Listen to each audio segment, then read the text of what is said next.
सांगते की ही सगळी जर क्रोनॉलॉजी जर बघितली तर दादा गटाचे आणि शिंदे गटाचेच लोक गोत्यात येताना दिसत आहेत आणि ते गोत्यात येताना भाजपा कुठेतरी आपला लगेचच हात झटकून मोकळी होतीये का?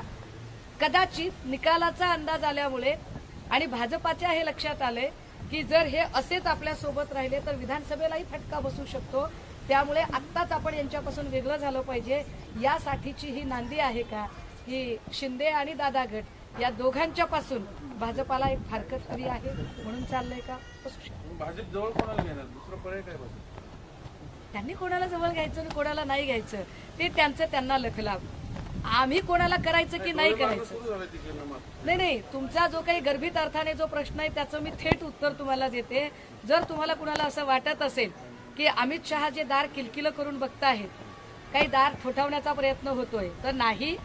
लोकसभा 2024चं मॅन्डेट जे माझ्या आकलनाप्रमाणे लोकांनी दिलेलं आहे आणि ते मॅन्डेट जे 4 जूनला जाहीर होणार आहे ते फोडाफोडीच्या राजकारणाने त्रस्त होऊन दिलेलं मॅन्डेट आहे.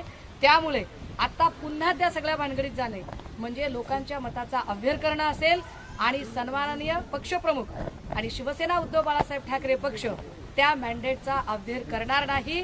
त्या मॅन्डेटचा पूर्ण मान राखला जाईल आणि फोडाफोडीचं राजकारण करणाऱ्या कुठल्याही अशी संस्कृती जपणाऱ्या देवेंद्र प्रवृत्तीला, मी देवेंद्र व्यक्ती म्हणत नाहीये, देवेंद्र नावाच्या या प्रवृत्तीला आमचा पक्ष कसलीही खतपाणी घालणार नाही आणि कितीही दार किलकिलं केलं तरी दार उघडलं सुद्धा जाणार नाही.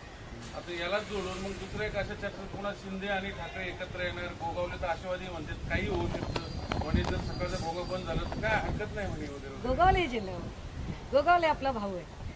हे बघा, गोगावले साहेब असतील, अर्जुन खोतकर साहेब असतील, या लोकांनी किमान काही मर्यादा पाळल्या.